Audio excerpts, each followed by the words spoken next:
Mitch Anderson on the near side, Bo Gerard on the far side at the 10-yard line, awaiting Christian Bell's kick. And we are underway from Hudson, and this will be Gerard having to go over his head and through the end zone for a touchback. So Superior will start 1st and 10 from their 20-yard line. Going into the MSBN email bag again, we want to welcome all of our friends from the iFan Sports Network up in Superior, also everybody watching on the Channel 15 River Channel, and also everybody listening in and watching on Hudsonite.com, our local news website here in Hudson as well. We'll go into the MSBN email bag. We'll also get some shout-outs. Very easy to email us. Click on the email us link in your game tracker screen. Let us know who you are, where you're listening from, and who you're cheering for tonight. And thank you for joining us. In motion now, coming back is Mitch Anderson.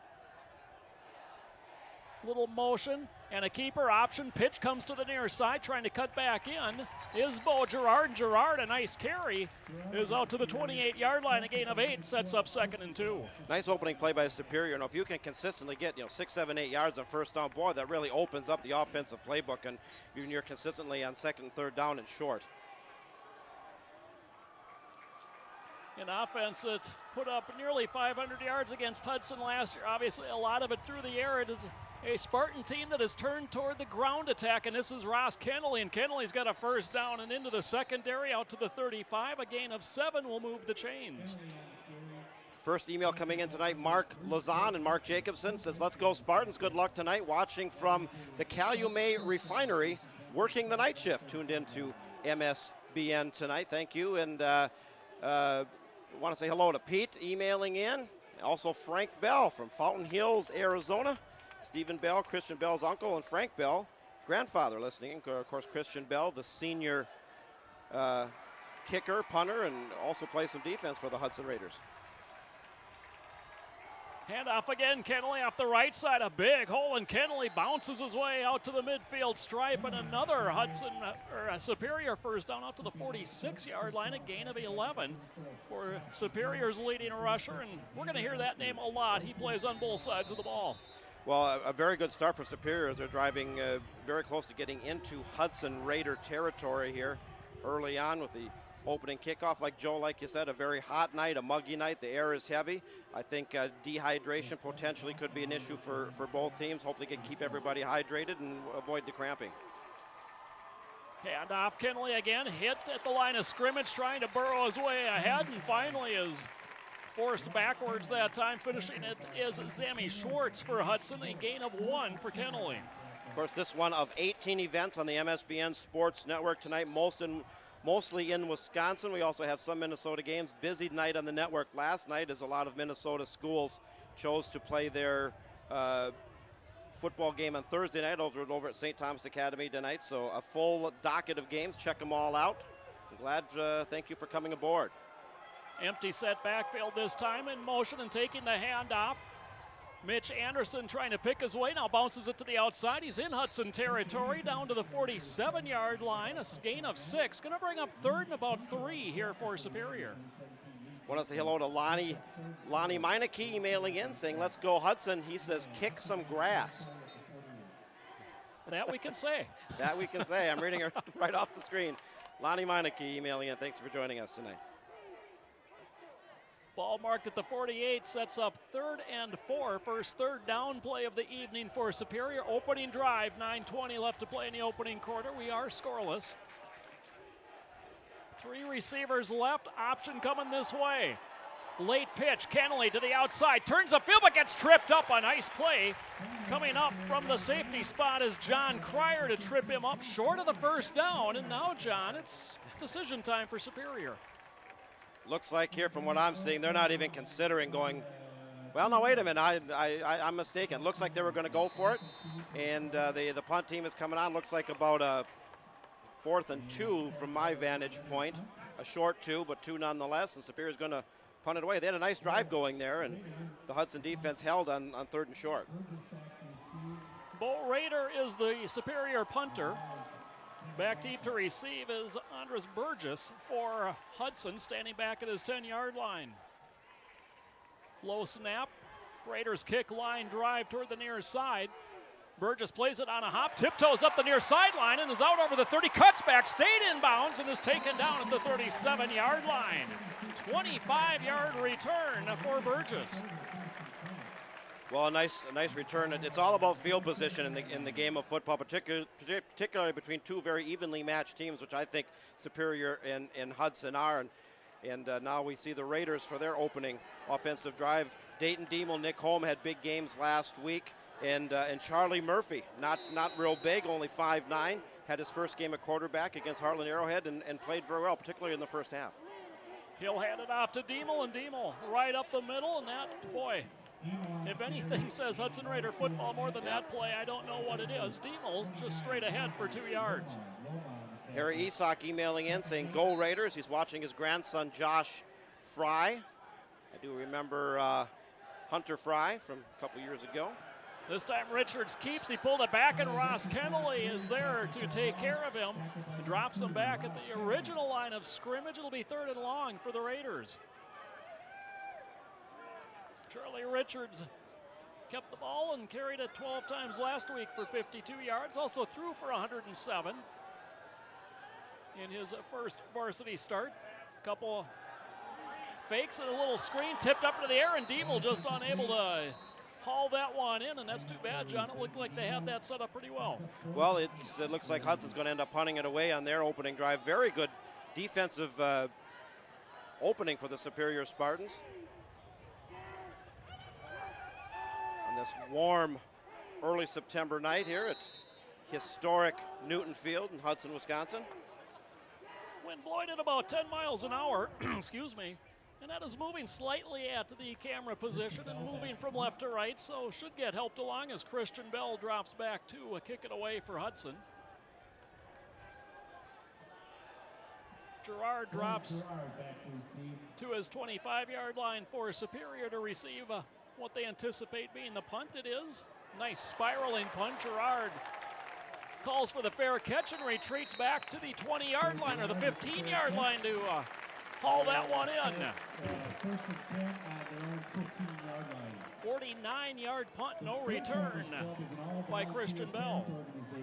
I want to say a thank you to some of the iFan sponsors who have jumped on board being an MSBN affiliate tonight. National Bank of Commerce, Holden Insurance and Erie Insurance, Benson Electric, Dr. Robert Bukowski, Superior Meats, Culver's, University of Wisconsin Superior, Barker's Island Inn and Convention Center. I've been there a few times myself. Superior Animal Hospital and Boarding Suites, Keyport Restaurant, and also Grizzlies, sponsoring the iFan portion of this broadcast tonight. Anderson in motion, handoff. Kennelly tried to spin off the first man that stepped into the hole to hit him. That was Josh DeZiel, and Kennelly dropped after a gain of 2. Looks like, Joe, both teams are really trying to establish the run here early, and Superior did a much better job of it on their opening drive, although they ended up stalling and having to punt it away. Nice defense that time by the Raiders. Now Gerard and Anderson both go to the wide side of the field, the far side, the right side of the formation. Joined there by Sam Klein. Rolling that way is the lefty. Johnson wants to throw, gets it out there. It's Gerard with the catch, and then that is popped away and out of bounds.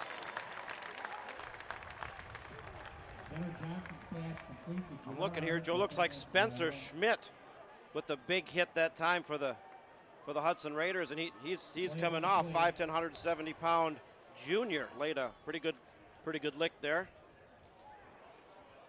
And I wasn't sure if they were going to call that an actual catch or an incomplete pass. pass. I was wondering that myself. You know, it looked like he had possession long enough to justify being a catch, but apparently the referees felt he didn't have possession, and now Superior's looking at a 3rd and long. In motion, Anderson. He takes the handoff, trying to sweep the right side, cuts back at the first down marker, and he'll have a Superior first down, as I believe they'll mark this at the 25-yard line. That's a gain of 4. They needed 3. Want to say hello to Madison Davis. This is he was number 70, right tackle on the O-line last year, watching on the road on my way down to college in Denver.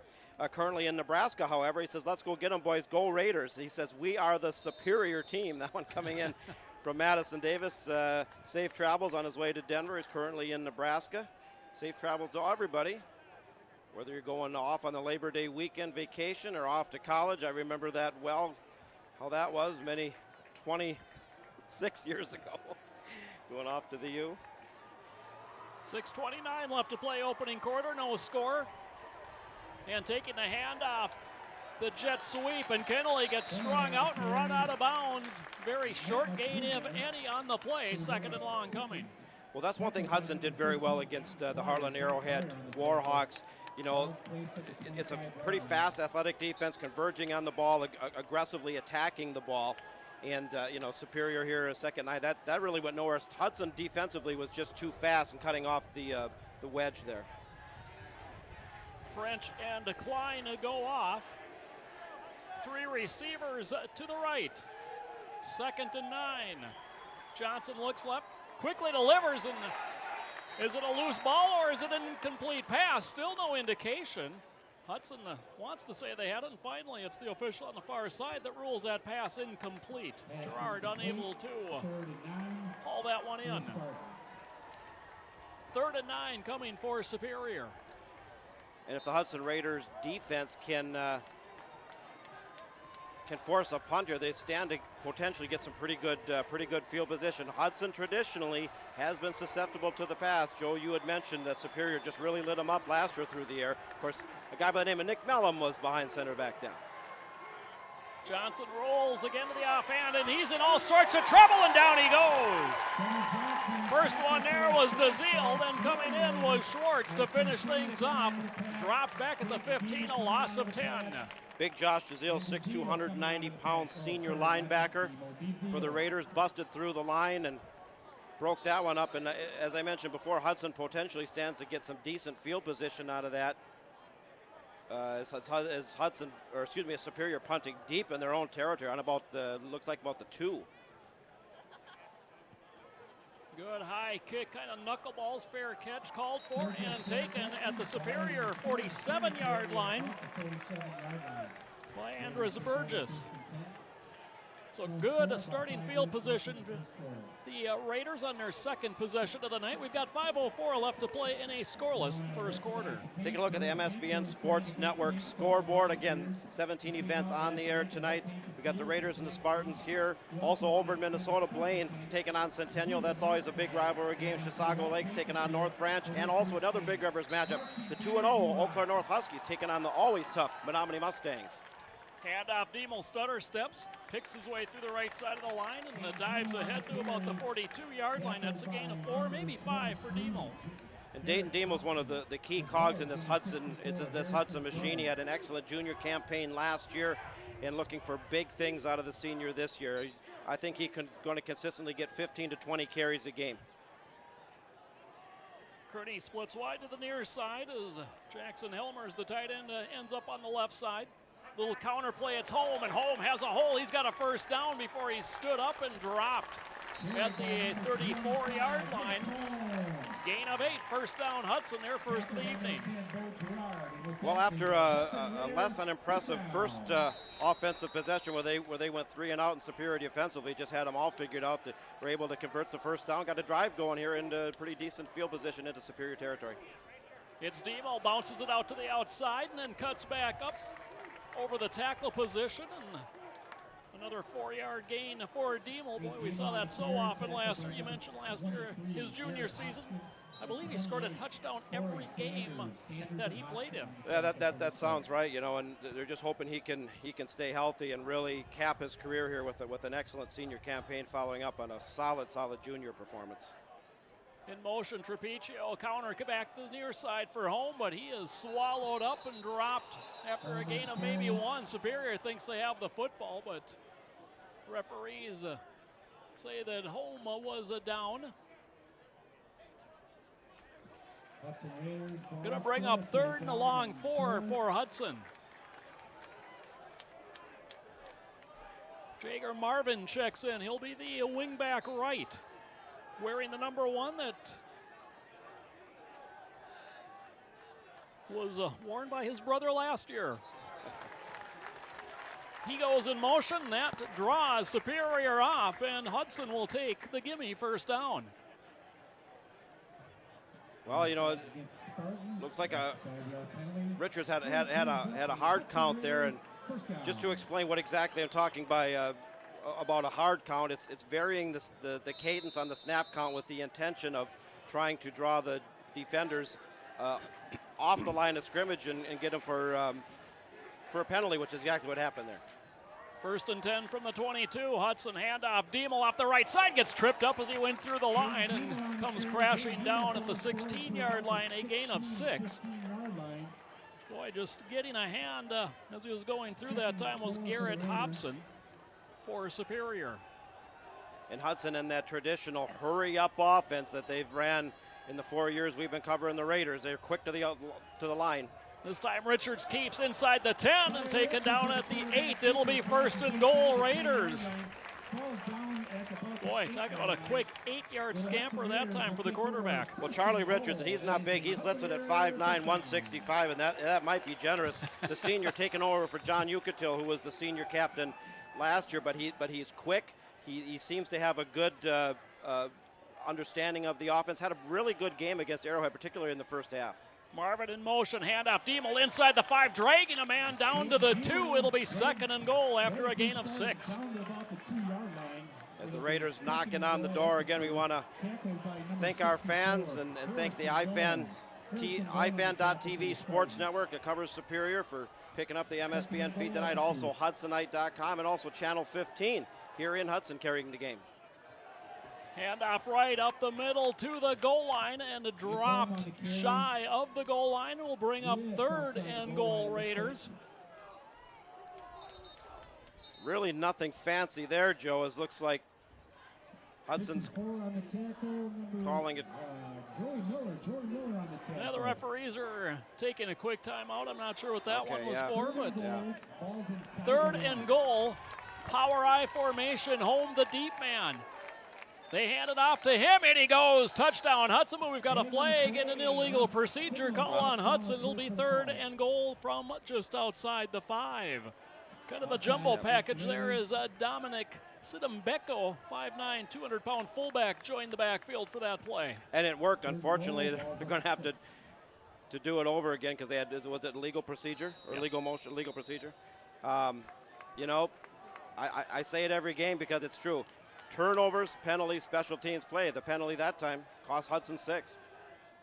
In motion, but this time Marvin guilty of moving, and so Hudson had 3rd and goal from inside the 1. Now they're 3rd and goal outside the 10. And that's a huge difference. That's huge.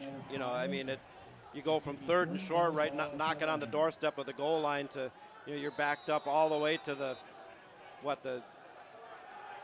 9-yard line, is it? Yeah, just outside the 10, yep. Excuse me. Big difference. That completely changes your offensive philosophy on the play call. Marvin goes slot right. He's inside a Gaiardi there. Handoff, Diemel cuts it back up the middle, but he has dropped at about the 7-yard line. That's going to bring up 4th down for Hudson. And the field goal unit comes on. Christian Bell will attempt the kick as Diemel did a nice job of setting him up right in the middle of the field anyway. Yeah, that's a tough break for Hudson. You know, you thought for sure they were going to pull 6 out of this. And, I mean, it's a very makeable field goal from here. And Christian Bell traditionally is very solid from this range. But, boy, you got to feel if you're the Hudson Raiders shooting yourself in the foot with those 2 key penalties when you were knocking on the door there. The referee's conferring about something. I'm not sure what. 47.9 seconds left in the opening quarter. It's going to be a 25-yard attempt if the ball stays placed where it is currently at.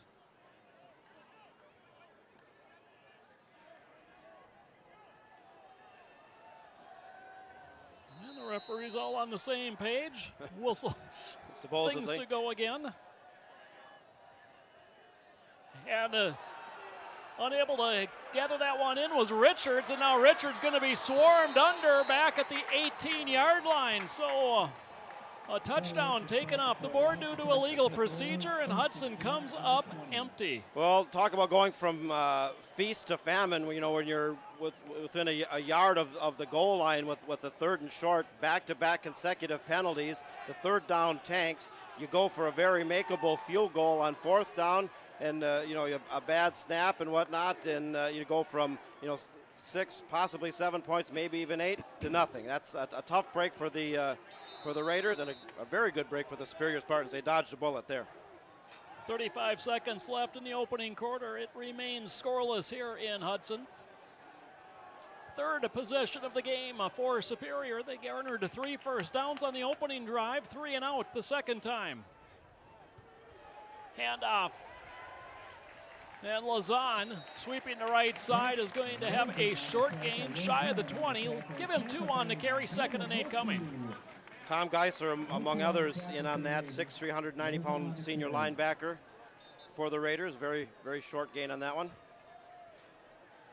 Quick score update from Chippewa Falls, Chi High, and Eau Claire Memorial. Both coming in undefeated, tied at 7 halfway through the first quarter over in Chippewa Falls.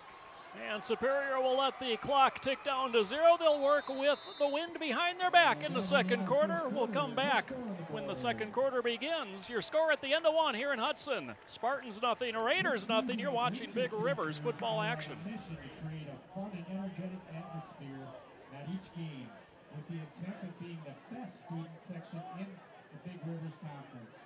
To help them in their mission, they're asking the parent section to get up, get loud, and join in with the students as they do the wave and cheer on your Hudson Raiders.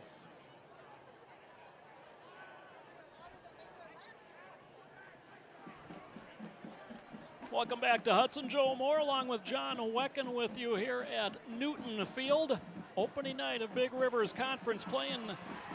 John, the Big Rivers Conference the first 2 weeks of the year are rather impressive, and I guess the team that really sticks out to me is Rice Lake. Boy, have they put the points up. Well, they have. You know, Hudson had the loss to Arrowhead, the close loss at home to a very good Arrowhead team. Eau Claire Memorial lost on a last-second field goal to La Crosse Logan down in La Crosse, and then River Falls had 2 losses. And I think the River Falls Wildcats are really going to struggle to win a game this year in the Big River Conference. They're really down, but Memorial 2-0, Chippewa Falls 2-0, Menominee 2-0, Rice Lake 2-0.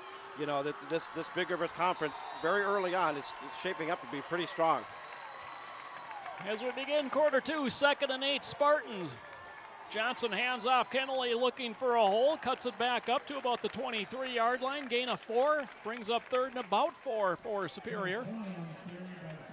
Already the 7th carry of the night for Kennelly, who's got 28, 29 yards. And again, we invite our viewers, wherever you're tuning in tonight, whether it's off the MSBN Sports Network, iFan TV, or HudsonNight.com, click on the Email Us link on the game tracker screen. Let us know who you are, where you're listening from, who you're cheering for tonight. I know we got fans for both sides tonight. High snap, handoff, and it's Kennelly. Kennelly hit and falls forward to the 25. He's a couple yards short of the first down. Credit Josh Fry with the tackle. Gain of 2 for Kennelly, and the punt unit comes back on. The second 3 and out for the Hudson defense. Pretty much a defensive battle here so far. A scoreless first quarter, although Hudson had a golden opportunity to get the first points of the game, but some penalties and some missed plays prevented anything. Raiders kick, a nice spiraling kick, and that sends Burgess sprinting back as it hits inside the 25. Burgess gathers it in on a hop, avoids the first man, and gets wrapped up and dropped by Zach Tharge of Superior. It'll be 1st and 10 Raiders. They start from their 24-yard line. Another score update coming in, Big Rivers Conference action. The undefeated and number 3 ranked Menominee Mustangs. Strong yet again. Coach Joe Labuda has got the Mustangs playing well, 7-0 over a highly improved, also undefeated Eau Claire North team. That one taking place at Carson Park. You can watch that one on the MSBN Sports Network in full video. And North, you know, you got to have a lot of excitement over there, starting the year 2-0 for the first time in many, many, many years. So I feel good about that program, you know, really starting to come around a little bit. Out of the gun this time in the handoff, trying to sweep was Marvin, and he is dropped in the backfield back at the 19-yard line. Sniffing that one out, Dominic Luoma. And Jager Marvin, of course, younger brother of Braden Marvin, who had a very good career here, 5'10", 140-pound junior halfback, had a pretty good game against Arrowhead. Had a couple nice catches, couple nice runs. So loss of 3 for Marvin, 2nd and 13. Handoff, Diemel cuts it back to the near side, and he is punished at the 25-yard line, but that is a gain of 6. Makes 3rd down a little more manageable for Hudson. Hudson not going with those counter plays that they had success with earlier on their previous drive, where they drove inside the 5-yard line, a little more just kind of straight power between the tackles. Look for them to maybe do something a little bit razzle-dazzle here as they're faced with 3rd and long. Receivers each way. In motion, Marvin to the far side. Richards will roll to the far side. Drops it off for Holman, right through his hands, incomplete. Brings up 4th and 8. Well, Nick Holm, I don't know if he would have got the first down, but he would have been very close. The pass, Richards put the pass right where it needed to be. And Holm, probably hearing some footsteps behind him, as Superior had pretty good coverage on it. Unfortunately, dropped it. Tough drop, and it looks like the Raiders are going to have to punt it away fairly deep in their own territory. Christian Bell's 2nd punt of the night. The first one good for 49 yards. Back in the first quarter, that was when he had the wind behind him. We'll see how he fares here with the wind kind of blowing at him. Gerard back to receive. Gerard stands at his 35, awaiting the kick. Good snap. And Bell just gets it away, nearly blocked as that hits, and takes a Hudson roll inside the 35 and rolls to a stop right on the 30-yard line. 45-yard kick, again, no return. It'll be 1st and 10 Superior. 9:16 to play, 2nd quarter. Still no score here in Hudson. Again, taking another look at the MSBN Sports Network scoreboard. Heart of the North Conference action opening up tonight as well. The Cumberland Beavers taking on the Hayward Hurricanes in middle border action. The Amory Warriors taking on the Baldwin Woodville Blackhawks. Grantsburg taking on Unity, and also Rice Lake just down the street playing River Falls. And Rice Lake put up 70 points last week against a New Richmond team that beat River Falls. So River Falls is in for a battle tonight, because the team that beat them, Rice Lake put up 70 on last week. So they got a pretty good task ahead of the night. Trips right on 1st and 10, but the handoff goes to Kennel. He's got a big hole and comes to the outside and keeps his feet, runs out of bounds into the Hudson bench. Where will they mark him out? It'll be a 1st down. Just over the 40-yard line. Give him 10 on the carry. First down for Superior since the opening drive of this ball game. Yeah, the Hudson defense really stiffened up after Superior had converted, probably 3 first downs on their opening possession. 1st and 10 from the 40. Handoff. This time it's Anderson, and Anderson right up the middle. Kind of burrows his way ahead across the 43. Give him 3 on the carry. 2nd and 7 coming. One of the few times Kennelly hasn't been on the field tonight. I want to say hello to Josh, former player Josh Nelson, listening in from Bemidji State tonight, off to college. The next step in a young person's educational career. I want to wish everybody best of luck wherever you're going to college. It's a great experience going off. Bemidji State, we talked a little bit about Nick Mellum, Jake Leibel Yes. earlier. I believe both of them at Bemidji State as well this year as Johnson rolls out. Tucks it, looking to run, but he's going to be dropped in the backfield. Loss of a 3, going to bring up 3rd and 10. Well, this Hudson is getting very consistent pressure on Nelson, and scrambling back there, and the coverage was tight, and he really had nowhere to go, and now you're facing a 3rd and long, 3rd and 10. Boy, Josh DeZiel around that ball again for Hudson. Well, DeZiel had a great game against Arrowhead. He was here, there, and everywhere. Speaking of the Rice Lake River Falls game, I do have a score update. Rice Lake up early, 12-0 over River Falls, end of the first quarter over in River Falls.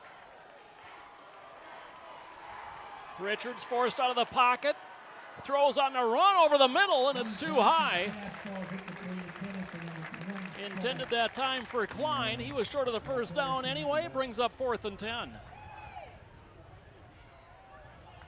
Scoreless game here at Newton Field. We want to wish everybody a happy Labor Day weekend as summer fades away and fall starts. The college football season kicked off unofficially last weekend, but officially, I guess, last night. Our beloved Golden Gophers, John and I both University of Minnesota alum, so that ball will find its way into the end zone. Boy, 59-yard punt. Net 39 as Hudson will start 1st and 10 from their 20. And if Superior could have got somebody down there to down it, they talk about the coffin corner. They could have pinned Hudson inside the 10-yard line or even inside the 5, but they weren't able to get anybody down there. Yeah, talking about the Gophers, they lost last night, but it was a close game, a competitive game against a very highly ranked TCU Horned Frogs team, and expecting decent things out of the Gophers this season. In motion, Marvin, they'll run the option. Richards keeps 25, cuts back up, 1st down, out over the 30, dragging men across the 35 and ahead to the 40, a sprint of 20 yards for the quarterback. Well, that's what Charlie Richards brings to the table. Again, he's not very big, and he's a senior that didn't have any action last year, only 5'9", 165, but he showed some real athleticism and some real speed and a penchant on that quarterback option keeper for hitting the holes and getting some good yards. They'll run the option the other way, and this time not a lot of room. Richards bounces off a tackler and then is stood up and driven backwards. Forward progress will give him the 43, a gain of a 3. And John, you mentioned a couple of times now 5'9", 165. If that's on the roster, you got to believe, what, 5'7", yeah. 140? Something like that. I know these numbers and heights are traditionally inflated a little bit. He's not a real big guy, but Superior defensively had that one all bottled up, and they had about 3 missed tackles, and Richards ended up getting some positive yardage on it. Now it's Diemel off the right side of the line, and Diemel moves the pile ahead to the 48. He gains 4, brings up 3rd and 2 for the Raiders. Clock ticking down to 6:40 left to play in the first half. This game moving right along, but neither team able to be on the board yet. Yeah, we got a defensive battle. Last night I did a game over St. Thomas Academy. It was 38-35. This is kind of the opposite of that, defensive struggle, at least early on. Movement. And Hudson going to get another gimme 1st down on the offsides penalty on Superior. 2nd time that's happened tonight. Well, Richards must be doing something with the snap counter or just Superior defensively. You want to play aggressive. You want to get that good jump across the line, but if you come across the line before the snap, you're going to get whistled. Superior's been nailed twice on that. That will move the ball to the Superior 47-yard line. 1st and 10 Raiders. Their 5th first down of the game. Diemel right up the middle, and the ball is loose, and Superior's got it. Luomo basically took that handoff right away from Diemel. Well, it all started with Superior had excellent interior defensive penetration. They had three linemen that were able to break through, and I'm not sure what Hudson was trying to do there with a counter or an option play or what, but big time turnover, and Superior is going to start with pretty good field position. 47. So the first turnover of the game goes the Spartans' way. As they look to their sideline to get the play call. 6:11 to play, 2nd quarter, no score. Rather interesting this week, John. Hudson unranked in the coaches poll, lost last week, showed up at number 10. Well, we'll have to talk about that more at halftime. I think that's a lot of respect for the playing Arrowhead so tough. Geisler with the tackle on Anderson, drops him for a yard loss, 2nd and 11 coming. Want to say hello to Linda Richards. Shout out to the Raiders from Andover, Minnesota. And that's especially my grandson, senior quarterback Charlie Richards. And Linda says, go Raiders. And again, a little bit of a delay as Superior gets the call in from the sideline. Everybody checking their wrist. It's like, oh yeah, okay, we'll run that. Rolling is Johnson, sets up, throws under pressure over the middle and nearly intercepted. Oh, it was going to go right in the breadbasket of Devin Dalton. And who was it that knocked it away from his own man? Yeah. Xander Motu. I mean, they had, once again, Hudson had an excellent pass rush going, and And Devin Dalton, 5'11", 185-pound defensive back, he should have got that one. They really needed that one. Kind of a wobbly pass as he threw it on the run, kind of a Joe Cap pass. If anybody remembers Joe Cap from another day, but boy, that's a blown opportunity there by the Raiders for an interception. Gotta like the hustle that Motu showed, but unfortunately cost his team a return takeaway on that particular occasion. 3rd and 11, and we get a timeout taken from the Superior bench. It is their first of the half. 5:28 left to play, second quarter. We are scoreless here in Hudson. The Superior Spartans and the Hudson Raiders, week 3, but week 1 of the Big Rivers Conference. Other games in the conference. John has mentioned River Falls and Chi High.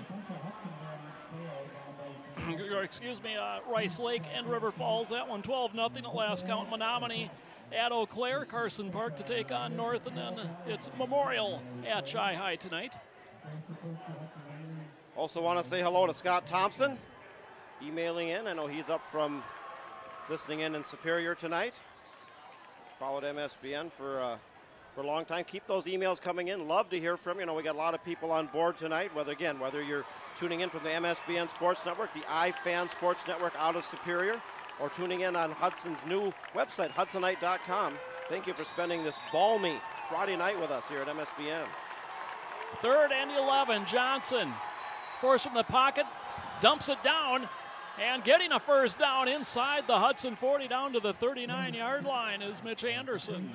Well, the Hudson defense left a wide open field there on the left side, and Superior converts that 3rd and long. They got a good drive going there. I like the play call from the Spartans. Turns out to be a gain of 16 yards when it's all said and done. Nice little catch and run for Anderson. And fresh set of downs for Superior, 1st and 10 from the Raider 38. So I have just spilled my chocolate donut on my freshly laundered shorts. They fake the handoff, quick pass. This is Gerard. Bo Gerard cuts up and gets hit right along the sideline, slides into the kicker's netting. It's another first down for Superior. Superior looks like they got a spring in their step, Joe, after converting that 3rd and long. They're getting up to the line fast. They're showing some speed, and defensively, Hudson had shut them down outside of that opening possession. Now it's the Superior Spartans drawing dangerously close to the red zone here, moving the ball well. Gain of 13 on that play, second catch of the night for Gerard. And suddenly Johnson, after 4 straight incompletions, is connected on his last 2 and covered 29 yards with them. He'll run the option, the pitch. Anderson trying to get to the corner, turns it up and is then cut down at about the 21-yard line. Give him 4 on the carry, 2nd and 6 coming for Superior. We'll continue to have those score updates coming in from other Big Rivers Conference games, as long as other games on the MSBN Sports Network tonight. We'll have a little halftime recap, and we're going to have a special guest. Chris Larson's going to come on, used to do the games here for the Raiders on Channel 15 for retiring last year. Good to see Chris again. 2nd and 6, Spartans straight handoff and swallowed up, knifing in.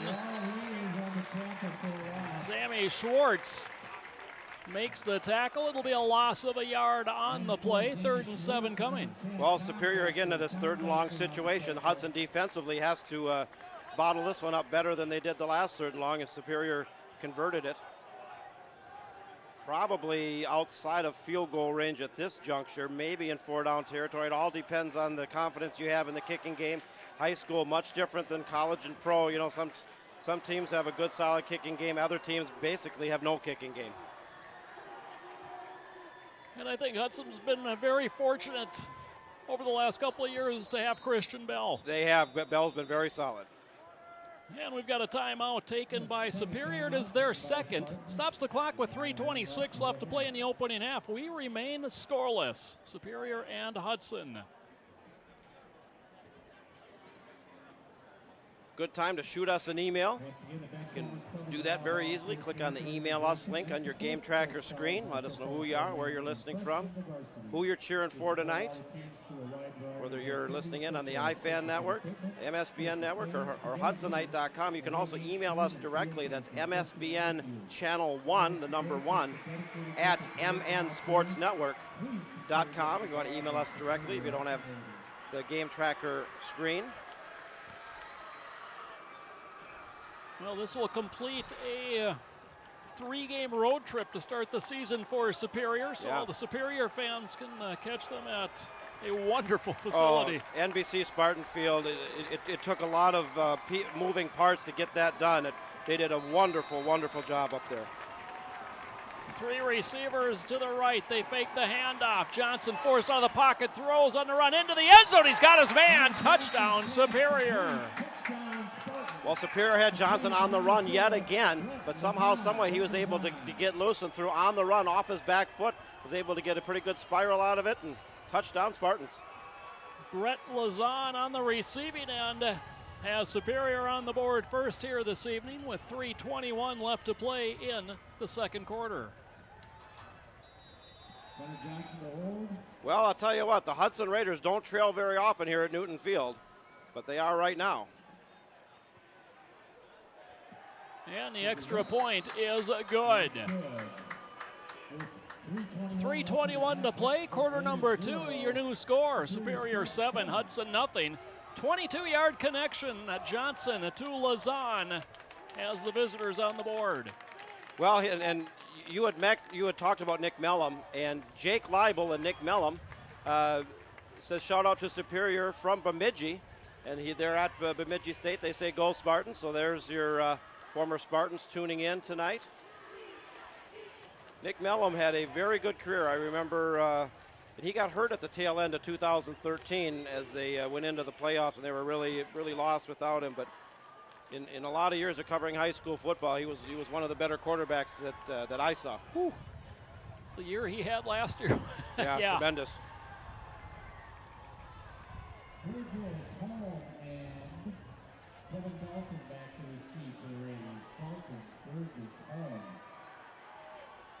A trio of Raiders are back deep to receive. Burgess in the middle will stand at his 5-yard line.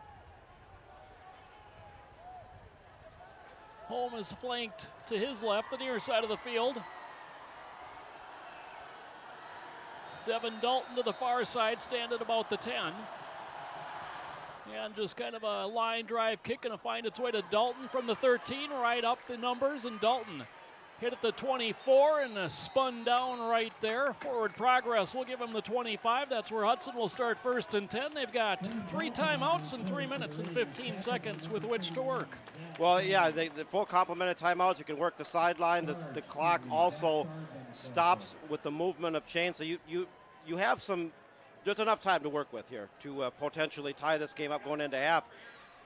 So far, so good for the Superior Spartans here. You know, Hudson really shot themselves in the foot when they were down so close inside the 2-yard line or the 1, and had had back-to-back penalties, and then couldn't convert the third, and had a very makeable field goal go awry and came away with nothing. Richards under center.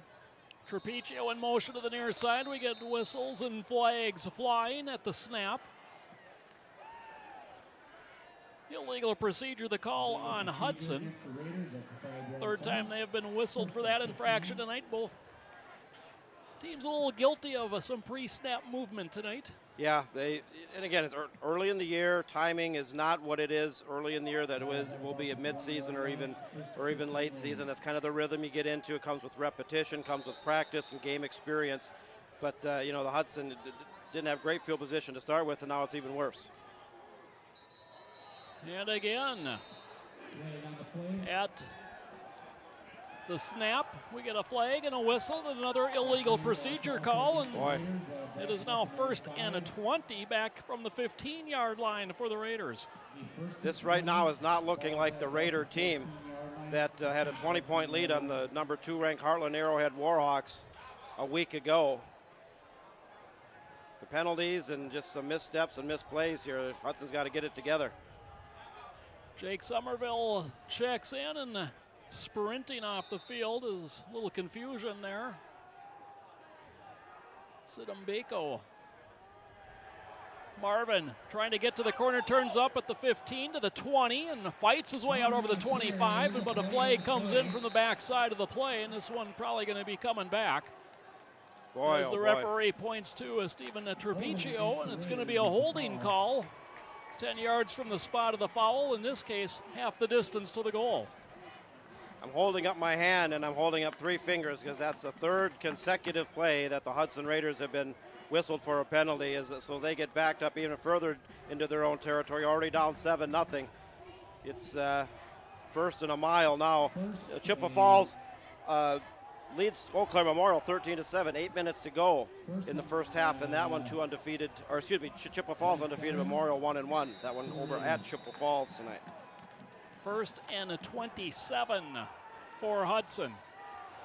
Richards under center, handoff Diemel, and Diemel picks his way ahead across the 10, falls forward to the 11. As Hudson finally decides to move back in the right direction once again, but 2nd and a mile. Paul Zolver emailing in. He says, good luck to the Spartans from up north at the cabin. And he says the pronunciation is Lozen, by the way. So thank you for the correction. Ball came out, but quick to pounce right back down on it was the quarterback Richards. 3rd down, 25 yards to go for Hudson. Clock running down to 2:25 to play, so they have not taken much time off with this either. As Diemel comes out, Marvin's not sure what to do. Second time we've seen this on the drive. Yeah, and they potential, if they get stopped here, you're leaving Superior some pretty good field position, and we've got a couple minutes here left to go in the first half. Trapiccio in motion, delay home to the 10, to the 15, runs through a tackle and spins his way across the 20 out to about the 22-yard line. Nice gain, but well short of the first down, and Christian Bell in the punt unit will come on for the Raiders. Well, they definitely need a big-time punt out of senior Christian Bell. He had a couple tough punts that he shanked against Arrowhead last weekend, but he's definitely very capable of putting off a big punt, and they need it now because Superior does have a little bit of time to work with. Hudson running the clock all the way down, as rightfully so they should, to give Superior as little time left when they do in fact get the ball back.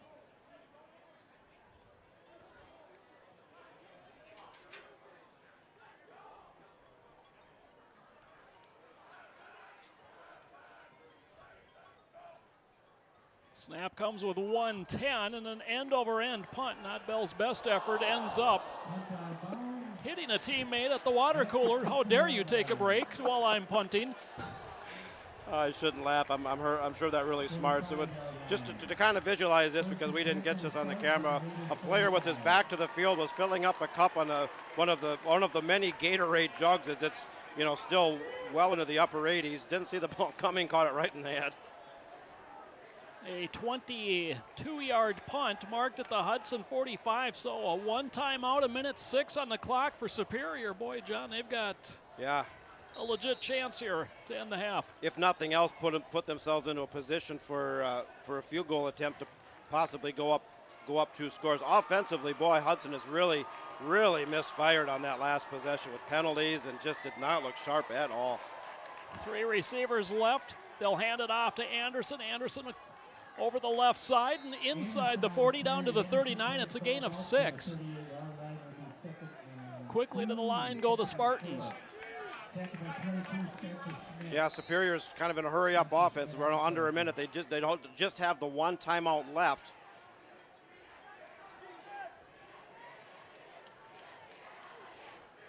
Second and 4, under 40 seconds to play. Johnson throws deep down the near side, tipped away, and nearly, it is intercepted. Beautiful play by the captain, John Cryer. Yeah, Cryer went up for that one, and I tell you what, if he would have been a step slower, it probably would have been 6 points for the Superior Spartans, and that is exactly what the Hudson Raiders needed to kind of stem the momentum, which was all Superior here in the last 5-6 minutes. Lozen had a step on Cryer, and the ball delivered just a little bit short.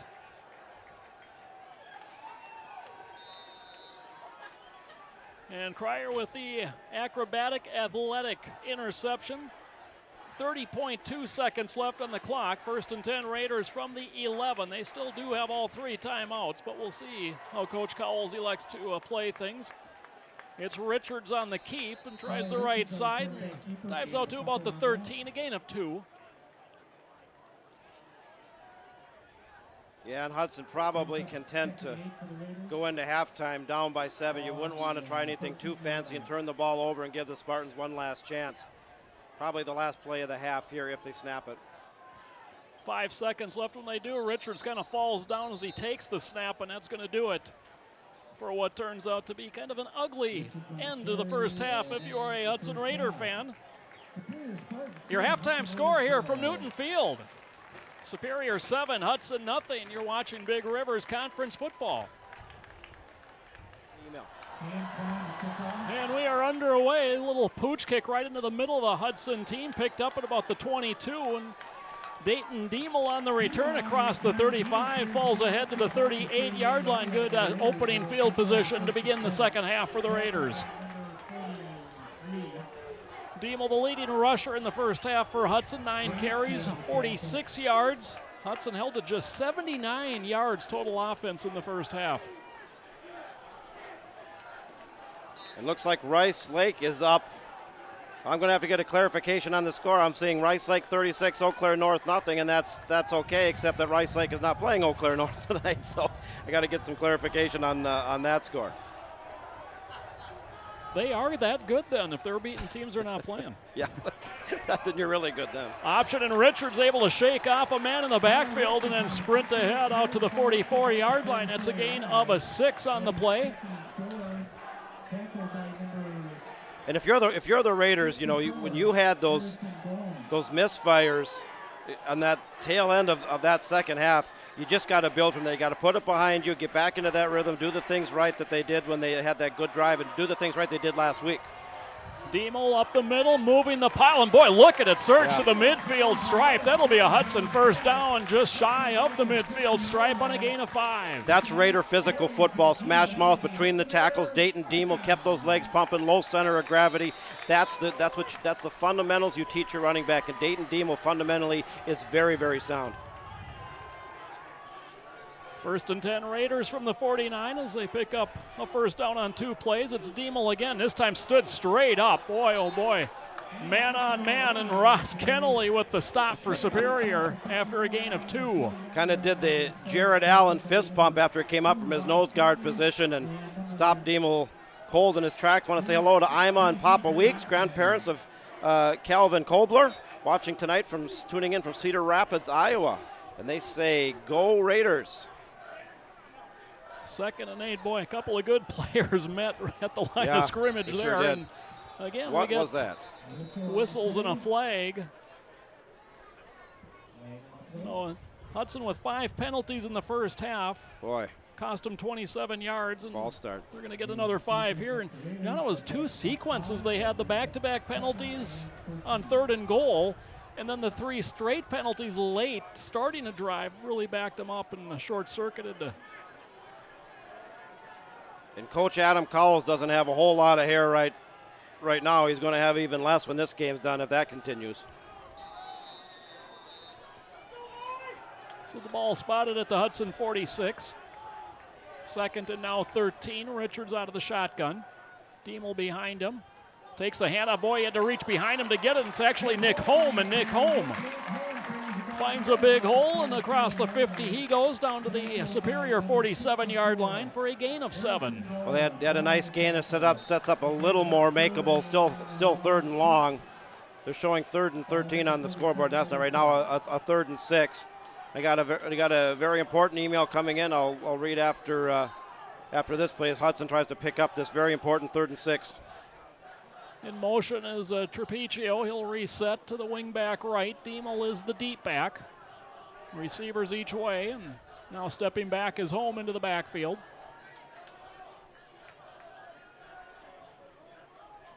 Diemel on the quick hitter is caught from behind and dragged down at the 43. John, a gain of 4 brings up 4th and 2 from the 43-yard line. Well, Joe, through the years we have seen Coach Cowles roll the dice and go for it, and they absolutely are. And that's very consistent with his coaching philosophy. They're in Spartan territory, and they're going to go for it here on 4th and 2.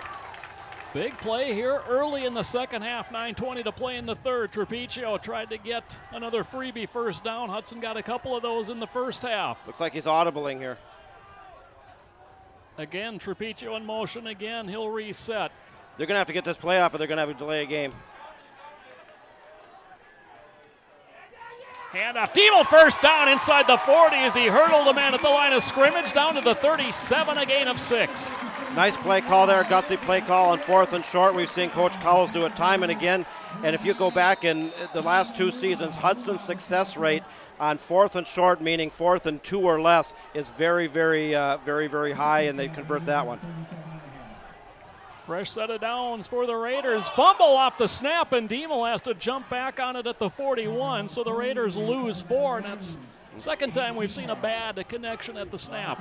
Well, as Hudson backs themselves up and facing a second long one, say hello to Caleb Wecken, emailing in, my 3-year-old at home. Not sure he's the one doing the emailing. Says, you guys sound great, go Hudson.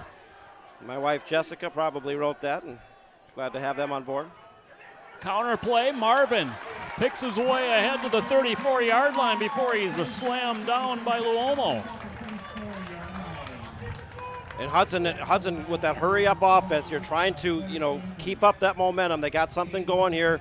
That converting that 4th and 2. Reading the body language on the Hudson sideline really sparked an interest. That's exactly what they needed. 3rd and 7 for the Raiders after a gain of 7 from Marvin. Straight drop, looking to throw deep down the left side, and that is tipped and nearly intercepted. Boy, probably should have been intercepted that time by Garrett Hobson. Just getting clarification on that score. It is Menominee 36-0 over Eau Claire North. So the Mustangs rolling again tonight. The Chippewa Falls Cardinals up 27-7 over Eau Claire Memorial. That one over in Chippewa Falls tonight. Wow, that one kind of surprises me. Tri-High been down in recent years, but putting a licking on Memorial. They are, and I did a Memorial game over in Eau Claire week before last, and they just cleaned house on La Crosse Central, but they're struggling tonight against Chippewa Falls. 4th and 7, Hudson going to go for it again, kind of in no man's land. Richards throws and knocked away, incomplete. Lozen on the defense. Trapicio, the intended receiver, and Superior takes over on downs. Mark emails in and wants to clarify the pronunciation. It's Lausanne, and I think I had that pronounced that wrong, so it's Lozon, Lausanne. So Mark, thank you for the pronunciation clarification there. 1st and 10, Spartans from their 34-yard line. 7:38 left to play, third quarter. Spartans lead this one 7-0, and this is their first possession of the second half.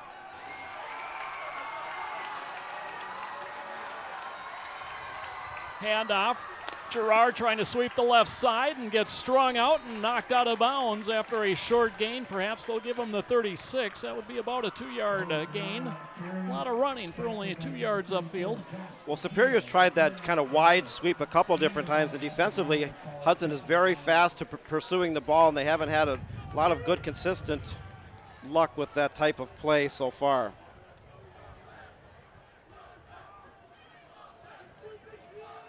Spartans look at 5 coaches flashing signals on the far sideline.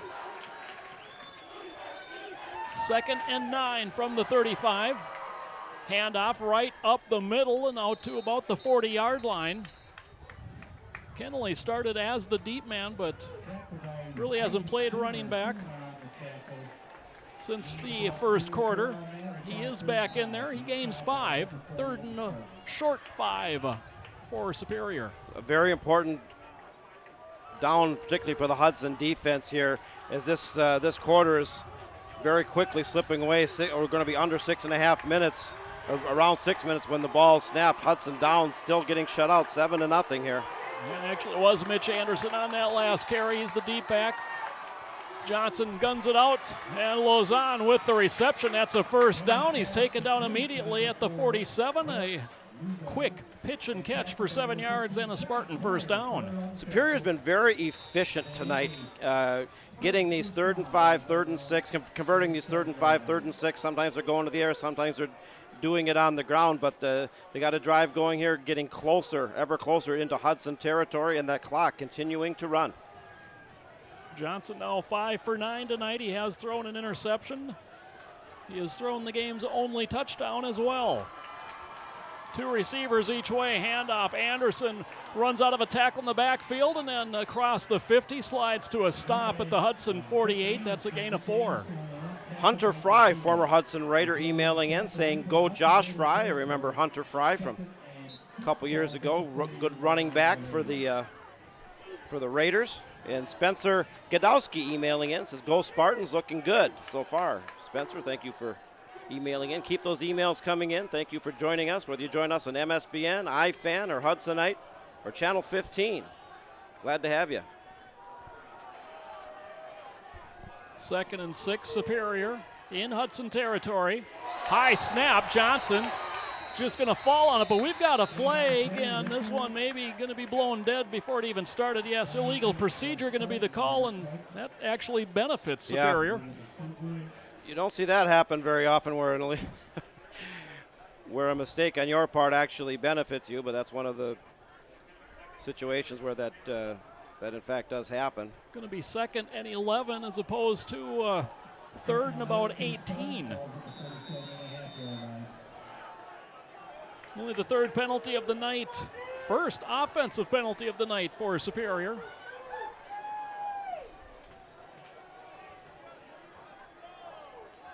Again, 2 receivers each way. Anderson, the running back with Johnson. Johnson spins near side, has some room back into Hudson territory and sprints into the bench, and then a flag for a late hit on the Hudson bench. You know, you want to be aggressive, but you have to be smart aggressive, and that was smart aggressive. Hudson's going to get 15 yards, or excuse me, Superior's going to get 15 yards tacked on after a Hudson late hit. Whoa. Johnson had sprinted to the Hudson 45. He had gained 8. Tack on another 15 after the play. It's a first down, Superior. And I'll tell you what, if the Spartans are able to put up a second score with the struggles offensively that Hudson's had tonight, this is going to be, it's not going to bode well for the Raiders. The defense has to draw a line in the sand here and stop the Spartans because offensively they are really struggling tonight. French, Tharge, Gerard, the 3 receivers to the far side of the field. Handoff, Anderson tries to sweep the left side, chase to the corner and run out of bounds. Boy, it looked like a block in the back there at the corner, but no flag on that. And a nice gain on first down for the Spartans. And again, just getting confirmation, it is halftime. The Menominee Mustangs all over the Eau Claire North Huskies, 36-0. Coach Joe Labuda's got himself another powerhouse team over there, and Hudson heads east to Menominee next week. Mitch Anderson, a gain of 6. He came into the evening the 2nd leading rusher on this Spartan team. 10 carries now for 36 yards tonight for Anderson. And he gets it again, tries the left side, cuts back up the middle and falls ahead to the 24-yard line as he was kind of hit high-low. Schwartz there again for Hudson. Gain of 2. 3rd and a long 4 coming for Superior. And again, you know, Hudson defensively, although you'd have to think that Superior at this juncture, at this part of the field, probably in 4-down territory here. A big play coming up as we say hello to Caden Welch. And Caden says, "Go Spartans," tuned in tonight. 3 receivers left again, the same 3. Pitched out quickly and over the head of Gerard as they tried to clear out the left flat for him. Incomplete, brings up 4th and a short 5. And the offense stays firmly planted on the field here for Superior. Yeah, that's kind of what I figured. You know, in the NFL, it'd be almost automatic. You'd kick the field goal here, or even Division I college or possibly even Division III, but at high school it's much more of a decision at this point, and more times than not in a situation like this, a high school team will go for it.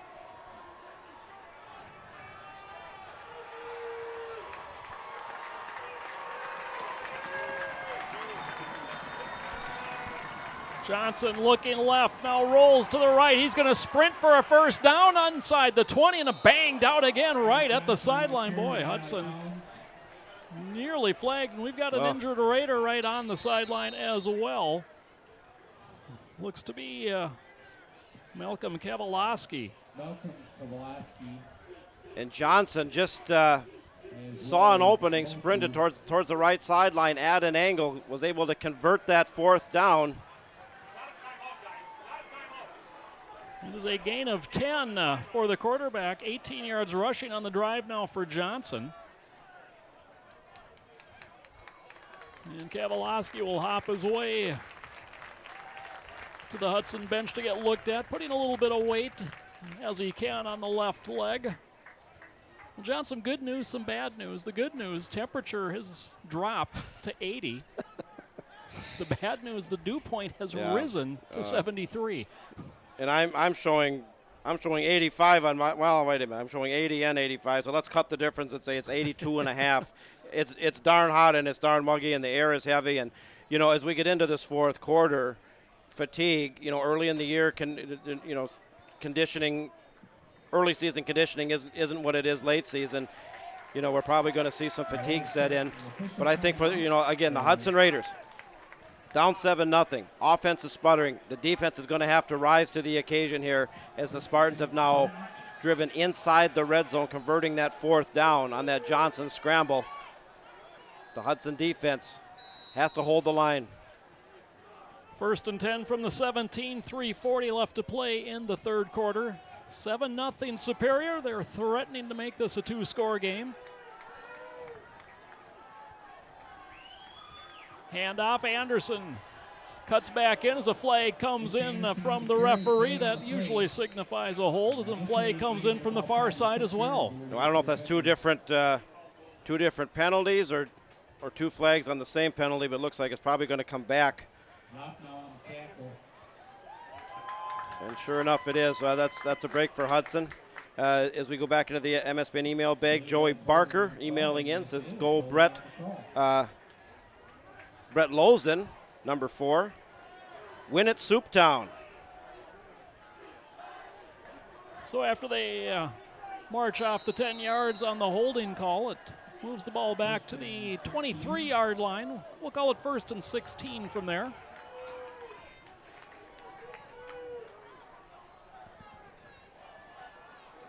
And again, a little bit of a delay getting the play in from the sideline. Johnson calls it out. Anderson and Lozen split to the near side. Johnson running out of time, steps up in the pocket, looking to run, and is crashed down upon by Joe Geisler. Short gain back to the 21, give him 2. Brings up 2nd and 14 now for Superior. Well, Johnson actually turned a little bit of lemons into lemonade that time. Hudson, I thought, was going to stop him for about a couple-yard loss there. They had they've really had an excellent pass rush all night, but Johnson's been able somehow, some way to get out and has thrown well on the run. Has been pretty mobile, had some nice quarterback runs himself, particularly on that 4th down conversion here a few plays ago. Lozen split wide to the near side. Handoff dumped over the middle and right through the receiver's hands. Bo Gerard pass a little bit behind him, but definitely a catchable ball. Goes incomplete, brings up 3rd and 14. And here we go again. The Hudson Raiders defensively have to hold the line until this offense can get something going.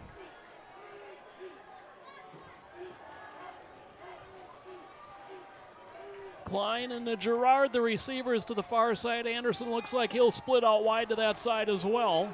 On 3rd and 14, that leaves Lozen the only receiver on the near side. Single coverage that way. Johnson pump fake, now throws toward the corner of the end zone. Up for grabs and incomplete over everybody. Klein, the intended receiver. And there defensively for Hudson was a Reed Junko. Well, Superior kind of going for it all there on 3rd and long, and now they're facing 4th and long. Do you try? It is. They are going to try the field goal here, and that's a little bit different. 4th and 14. That's a heck of a long pickup there. So it'll be, looks like what Joe, about a 37. Yeah, 37, 38-yard attempt. Sam Klein, straight middle of the field. The kick is up, end over end, and it is good. So Klein connects from 38. That's huge. And with 2:16 left to play in the 3rd quarter, your new score, Superior 10, Hudson nothing. As you watch Big Rivers Football Conference. Football, there you go. And again, the score updates continuing to come in. Menominee up big, Chippewa Falls up big, and I'm guessing Rice Lake over River Falls, over in River Falls. Rice Lake potentially going to 3-0, Chippewa Falls potentially going to 3-0, and Menominee potentially going to 3-0 here. But if you're a Hudson Raider fan, here's the situation: 2:16 left in the 3rd quarter, down 10-0 against a Superior team that's playing pretty well, coming in ranked number 9 in the Division II Wisconsin Sportsnet.poll. Hudson, rather inexplicably, at 0-1 is ranked number 10 in the Division I poll after that pretty good showing, very good showing actually last week against the number 2 ranked Heartland Arrowhead team, but really had some struggles here tonight offensively, getting any consistent offense going. A squib kick bounces. Picked up at about the 25, and a nice little return out across the 40-yard line to the 41. So once again, Hudson good starting field position on the return at Devin Dalton for the Raiders. I'll tell you, and if you're a Hudson fan, John, your team is 0-1 right now, staring 0-2, and having to go on the road for the first time to a Menominee team that really would like to sink its claws in you. Right, a Menominee team that they've beaten 7 straight years is going to be in Menominee. Menominee up big tonight, 2-0 coming in, and then it doesn't get any easier after that with an undefeated Rice Lake team. Hudson needs this game. They need to get this offense going, down 2 scores at home. Richards out of the gun. And he was on his knees to pick up that ball as home went by and kind of knocked it out of his hands. That results in a loss of 3 for Hudson. And the ball's just been on the ground too many times today for Hudson. It has. They've, between the penalties and the dropped interception and the turnovers, it's been a tough night for Hudson. But this game is still anybody's game. Up the middle, and Diemel says enough is enough. Takes it on his shoulders and nearly to the midfield stripe. Going to set up 3rd and about a yard for Hudson. Well, that's really what Hudson needed, is Diemel to get those shoulders going, and that just crashing right through the line. Hudson going with the more of the hurry-up offense. That's something they traditionally do, and they do it pretty well. Changing the play, looks like. Marvin in motion. He'll reset, wing back right. Diemel, the deep man. Gets the handoff off the right side. First down, bounces off a would-be tackler and takes another one ahead to the 41-yard line of Superior. A gain of 10 and a first down. I think you get the ball in the hands of senior Dayton Diemel, and try to put the game on his shoulders. And if they start keying on him, you got Nick Holm right beside him there. Play Raider football, physical football, and try to get this offense going. 81 yards on 16 carries for Diemel as he bangs ahead, kind of stumbles his way across the 40, and they'll mark him at the 38, a gain of 3, maybe even 4 on that carry. 17th carry of the night for Diemel. Clock continuing to run, under a minute left here in the 3rd. Hudson trying to get a couple more plays off before the close of the quarter.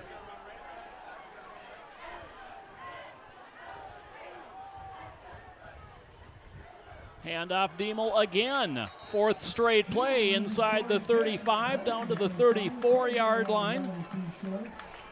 3rd, call it 3 for Hudson. 20 seconds and counting in the quarter. And I wonder if they start keying on Diemel, if you pull a play action play out here on 3rd and 3, most likely will go for it on 4th if it misfires. Down to 7. Counter play. Trapecio Bounces it to the outside to the first down marker. He's going to be really close as the clock has reached triple zeros where we are through 3.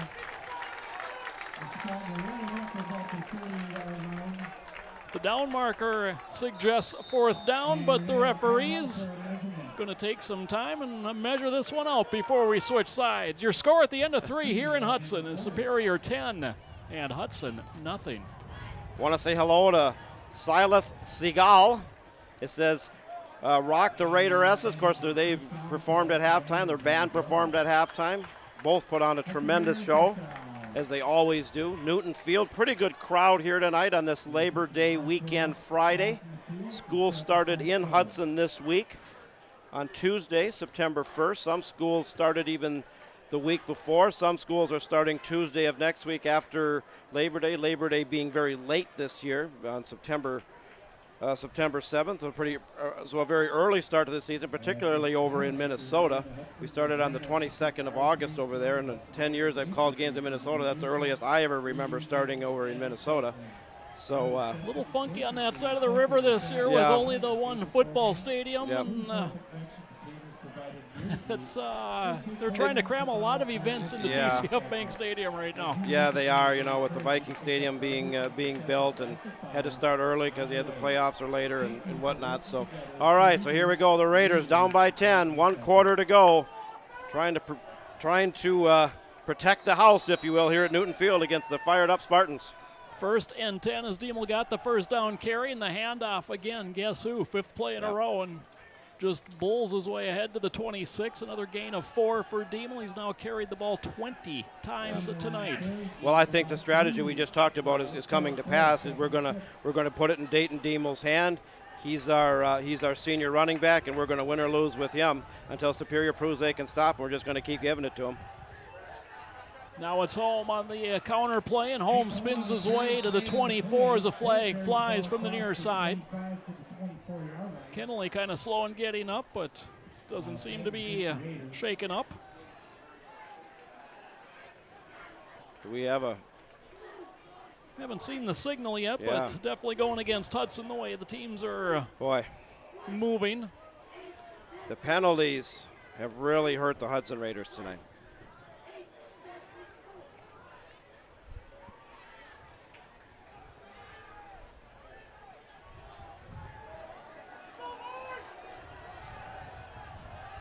Illegal formation. So I think that's the second or third time they've been called with that tonight. Richards in trouble, bounces off one, trying to find some space, and is going to be dropped back at the 40. That's a big loss of 9. Brings up 3rd down and 20 to go for the Raiders. Well, we talked about the pass rush the Raiders have been able to pull off tonight. Now, the Spartans have done pretty well in that regard themselves, as Richards really had nowhere to go and kind of twisted and twirled out his way out of it, but it wasn't to be. Went on for a big-time loss, 3rd and 20. And one of the things that's interesting is, why didn't he throw it away? Well, it's different in high school. Yes, he was outside the tackle box, but you still have to throw close to a receiver, as he does here. Incomplete, bounces it to Trapicio after the high snap kind of set things off in a bad way to start. Yeah, Charlie Richards is listed at 5'9", and that might be generous, and that snap was high. He was able to pull it down, but Superior got a big-time pass rush again. 4th and 20 coming up here as the Raiders continue to sputter offensively. 10:38 left to play in regulation. Raiders going to punt this one away on 4th and 20, play the field position game, try to get the defense to force another 3 and out. They had a couple in the first half.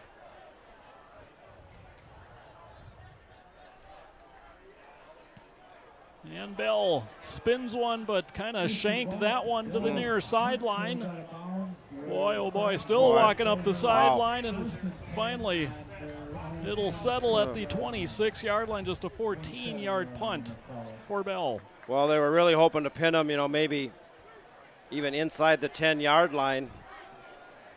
Still not bad starting field position to put the Spartans in, but it would have been a lot better for Hudson if it could have been inside the 10. It's up to the defense here. Seems like they just came off the field. 10:33 to play, fourth quarter, 10-0 in favor of Superior.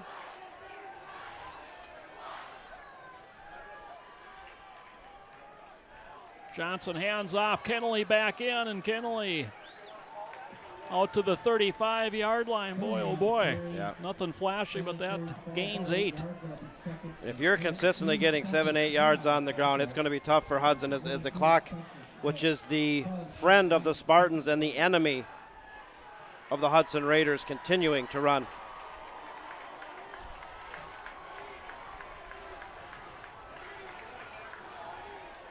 The Raider faithful fired up, trying to cheer on their defense for a stop.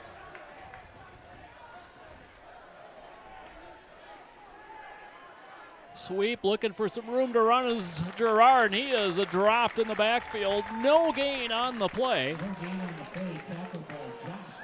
Little push as Josh Fry gets the tackle, and a little shove after the fact for his trouble. I want to say hello to Bongo Bruce. Bongo like football, he says. Go Hudson.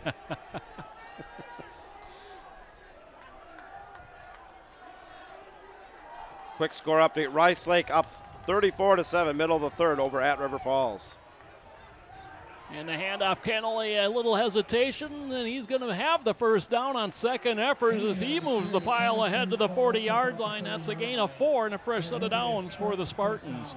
Well, Superior's winning on two fronts. They're converting the first downs, which means they maintain possession. Number 2, they're chewing up the clock, making it very, very difficult for Hudson to get the ball back. They're down by 2 scores any way you look at it. Kennelly goes off. Tharge back in for the Spartans. That'll move Anderson into the tailback roll. Clock continuing to run, 8:50 and counting left to play. Straight keep here for Johnson off the right side, and kind of got caught from behind there by Tom Geisler and pulled to a stop at the 42, a gain of 2. Well, we talked about the historic Superior win last year that stopped the 18-game Big Rivers Conference winning streak for the Hudson Raiders. Superior is potentially on the verge of another historic feat tonight if they can hold this lead with 8:22 to go. Hudson has not lost on Newton Field to a Big Rivers Conference opponent since the last game of the 2010 season, Eau Claire Memorial. They've gone 11, 12, 13, four straight seasons without losing at home to a Big Rivers Conference opponent. That streak in big-time jeopardy right now. Hand off Anderson right side and dragged down at about the 44-yard line. John Lopnow, the tackle for Hudson, and gain of 2 once again brings up 3rd and 6. And once again, I keep saying this because it keeps being true with the Hudson defense. You got to have the stops. You got to force the Spartans to punt it away. You can't cut into a 10-point lead unless you got the ball in the offense's hands.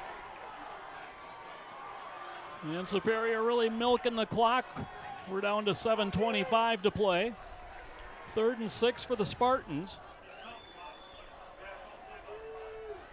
Boy, that's... And now a timeout. As the coaching staff was keeping their eye on it here in the booth, John, they said, "Oh, we're getting down. You gotta burn the timeout here. They don't want to see 3rd and 11." Well, and unlike the NFL and even most colleges, you can't physically see the play clock. You know, there isn't a special clock that counts down the play time, and it's kept on the field. You can kind of guess at it up here. I know they were getting very close to a delay of game situations here. So, and again, want to invite our listeners, viewers, if you tuned in on the MSBN Sports Network tonight, or ifan.tv, or hudsonite.com, or watching on River Channel, Channel 15, locally here in Hudson. Love to hear from you. You can email in. Click on the Email Us link on your Game Tracker screen. Let us know who you are, where you're listening from, who you're cheering for tonight. If you're a Raider fan, you're getting a little nervous right now, 7:15. If you're a Superior fan, looking to have them convert this 3rd down and milk some more clock, sitting on a 10-0 lead. That was the first time out of this second half for Superior. They come out of the huddle, 3rd and 6 from their 44. Johnson has it slip out of his hand. Ball is loose, picked up by the Raiders. Inside the 20 and dropped is Josh Fry, and that is exactly what the doctor ordered for Hudson. It is, and that brings new life, fires up this large Hudson crowd. And if you're the Superior Spartans, that is exactly what you didn't want. Turn the ball over when you're sitting on a 10-0 lead, deep in your own territory. Now it's up to the Raiders offense. You absolutely, positively have to capitalize on this. They have to come away with points. Even if it's only 3 points, you're down by 2 scores, 7 minutes to go in the fourth. It's got to get done here. Tough break for the Spartans, turning it over on 3rd. 1st and 10 from the 18. Handoff, Diemel finds a crease up the middle, gets stood up and pushed back, but he had got inside the 15. They'll give him the 14. That's a gain of 4. We're under 7 minutes to play in regulation. And Hudson really going to the ground. They haven't done much at all with Richards going to the air tonight, primarily all on the ground, and it's been Dayton Diemel, heavy dose here in this second half. Counterplay, Trapecio hitting the hole and dropped. No gain on the play, brings up 3rd and 6. Yeah, you mentioned Richards, not much through the air. He is 0 for 4, so it's been nothing through the air tonight for Hudson as we get a referee's timeout on the field. And if you get stopped here, 3rd and 6, 6:26 to go is decision time, because you're down by 2 scores. You know, do you kick? Well, they got to convert the 3rd, and then it's irrelevant anyway. But so huge down here. In motion, Marvin trying to get the easy 5. Spartans don't bite. Again, Marvin in motion, counterplay, Richards to the 10 to the outside, trying to get to the sticks. He's going to be very close to a Hudson first down inside the 10. It's all about where he went out, the spot where he went out of bounds. He was first and goal. It is a first down. There it is. Okay, Hudson knocking on the door. Down by 6, or excuse me, down by 10. 32 yards rushing for Richards tonight after that 7-yard scamper. Well, this looks familiar. 1st and goal on the side of the field for Hudson. They sure misfired here in the first half, and that's why they're still being shut out. The Spartans throwing a shutout so far. Handoff, Diemel right side, bounces inside the 5, drives toward the goal line, and he is down inside the 1. Boy, the Hudson offensive line all got into the end zone, and Diemel dropped just shy. 2nd and goal from inside the 1. Raiders go to the line. 5:40 left to play in this one. Hudson has to hurry up. Time is of the essence, down by 2 scores. Diemel to the goal line, still no indication. Touchdown, Hudson. I thought Superior had him stood up, but it was just power against power there. They only had to get less than a yard, and he broke the plane of the goal line. Touchdown, Hudson. So Diemel gets the Raiders on the board. It is now 10-6, and boy, is this a big extra point. Oh, absolutely huge. Christian Bell, the kicker. Charlie Richards, the holder, the quarterback. He bobbled a field goal attempt earlier tonight. And how huge is that? Good snap. Richards gets it down, and Bell knocks it through. Big time play by Christian Bell. 5:33 to play in the fourth. It is now Superior 10, Hudson 7. We'll go into the MSBN email bag here. Daryl Brown emailing in, says thanks for the fine streaming all the way, listening in Nebraska tonight. Daryl, thank you for tuning in. Paul Zalver, Ross Keneally, number 2 for Superior. His dad and uncle, Paul and Pete, read and had started for the 83 Spartans, who lost to eventual D1 champions DC Everest 28-25. So Paul, some very good Superior Spartan historical information. Brian Mackley says that's what the doctor ordered, referring to the Hudson score here, which brought him to within 1 score, 10-7. In the middle of the third, the Menominee Mustangs 43-0 over Eau Claire North. Eau Claire North came into that game undefeated, and optimism was very high but really getting it put to him by the Menominee Mustangs tonight.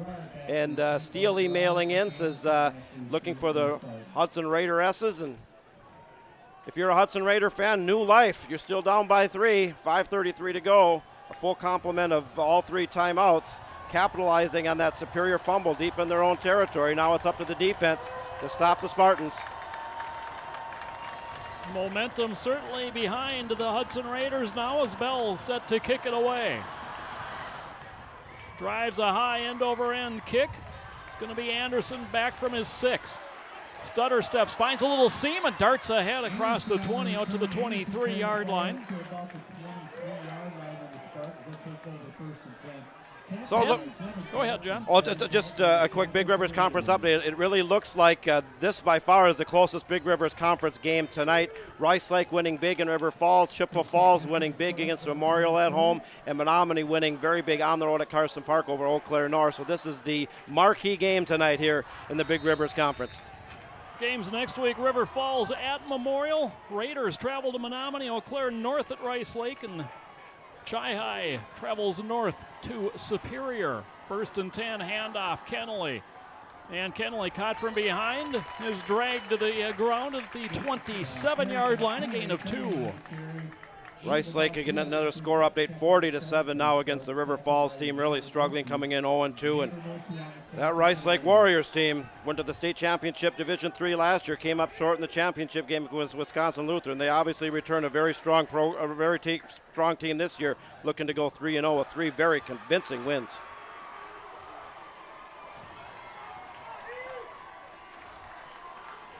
Second and 7 for Superior. We're under 5 minutes to play. 4:45. Johnson wants to throw deep over the middle and overshoots everybody. Anderson, the intended target. Also stops the clock now with 4:40 left to play and brings up 3rd and 7 for Superior. Interesting play call that time by Superior, kind of really going for it all, but he was in double coverage and it misfired, and so you lose the opportunity to milk more clock.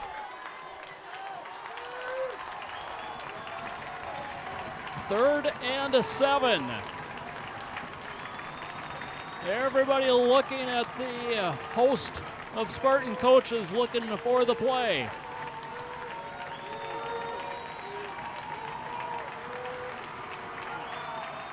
Johnson wants to throw again, deep over the middle and tipped into the air. Oh, and is caught man, unbelievable. at the Hudson 45-yard line by Mitch Anderson. Huge connection, 33 yards and a first down for the Spartans. Wow, Hudson had it double covered, bounced off the defender's hand into the Spartan receiver. Sometimes the ball bounces against you, sometimes it bounces in your favor. It bounced in the favor of the Superior Spartans that time. Wow. Huge conversion for the Spartans. Probably the play of the game so far. It is the longest play from scrimmage tonight as it nets 33 yards. Down to 4:08 left to play in a fresh set of downs. Handoff, Anderson cuts back up the middle and gets bounced down at the Hudson 32-yard line, a gain of 8 for Anderson. And it's going to come to a situation as we now go under the 4-minute mark here in the fourth. Hudson still down by 3, Superior holding that 3-point lead. If you're Hudson, you have all 3 timeouts. When do you start using those to stop the clock? The pass play on Superior on 3rd and long was absolutely huge. You know, it was not a very well thrown ball. No, it wasn't.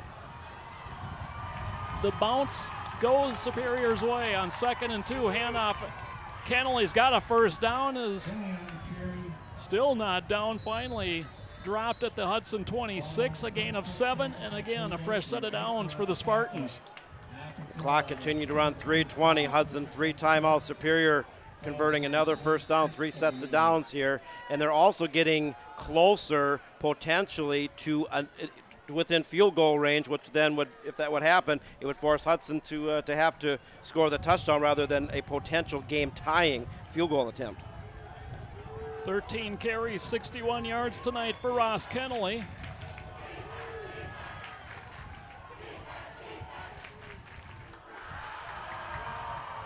Anderson tries to sweep the right side, shows some good patience, and finds a little hole and gets inside the 20. Get a nice gain on first down for Superior, give him 6. And Hudson was able to force him out of bounds to stop the clock. Probably equally as important as anything at this juncture. 2:48 to play. 2nd and 4 for Superior.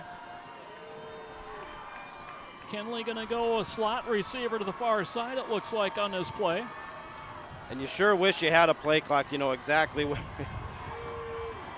Empty backfield for Johnson. Anderson in motion, takes the handoff. And they'll converge on him, but short gain on the play. And now we do get a timeout taken, first of the half by Hudson. It looks like we got a Raider, couple Raiders coming off pretty gingerly. Want to say hello to Jeff in St. Paul, who's actually from Superior. He said hi from St. Paul, live in Superior before coming to St. Paul. So Jeff tuning in tonight, cheering on the Spartans. So 2 timeouts remaining for the Raiders, 2 timeouts also remaining for Superior. Well, you mentioned a lot of the different streaks on the line here, John, and it's interesting because until the last game of last year, all the games we had broadcast from here, we had never seen a Hudson loss, and here we are 2 minutes and 43 seconds away from seeing the 3rd straight home loss for Hudson. Well, yeah, 20 consecutive wins here at Newton Field before losing in that playoff game to Appleton North last year. And so lost to Appleton North, lost last week to Heartland Arrowhead, and they're in a battle right now. Superior looking to close out this win, knocking on the door. 3rd and 2, 2:43 to play. Handoff, Kennelly. He's got a first down. They're going to mark it at the 15-yard line. They just needed the 16.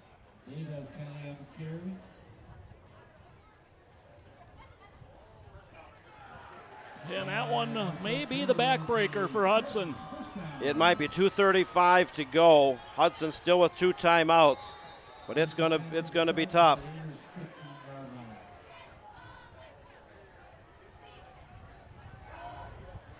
So 1st and 10 from the 15. The clock continues to run now as the ball has been set and the chains are set as well. 2:22 and counting, and Superior really doing a nice job milking the clock. Yeah, they have. Their clock management, particularly in the second half, has been quite good. Empty backfield. Man in motion, takes the handoff. It's Gerard, and Gerard gains 5 down to the 10. And Hudson will use its 2nd timeout at this juncture. Only one more left. With 2:05 to go, there is not a 2-minute warning in high school football, so they can only stop the clock one more time.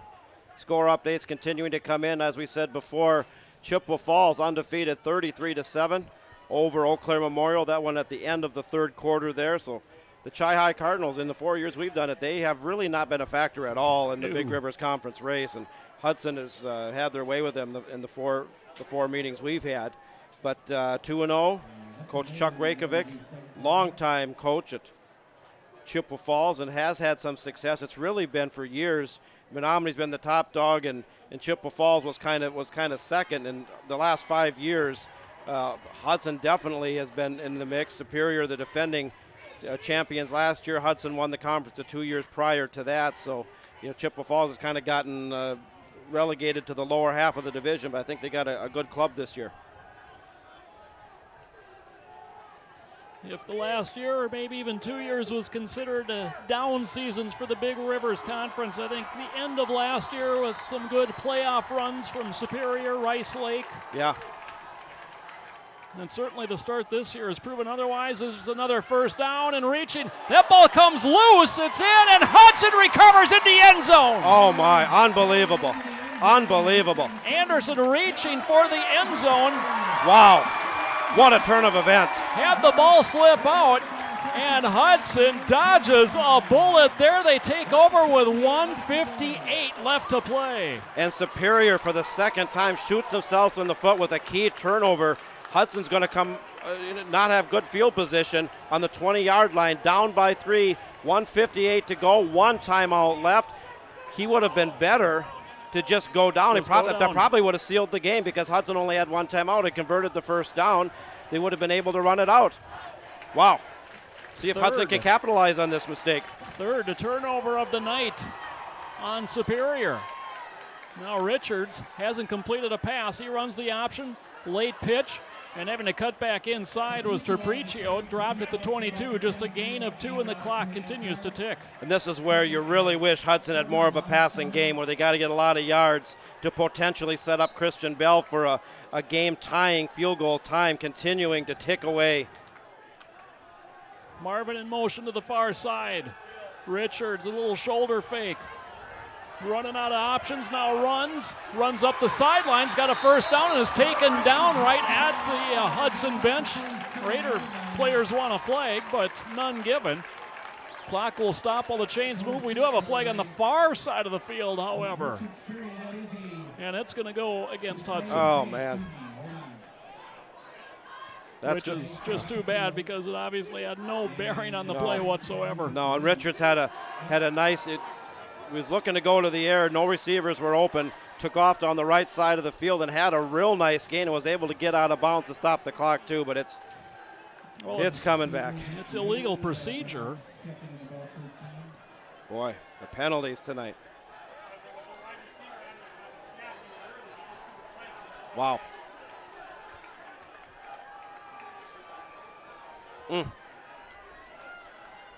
So instead of a first down out around the 35, it is now second and we'll call it 13.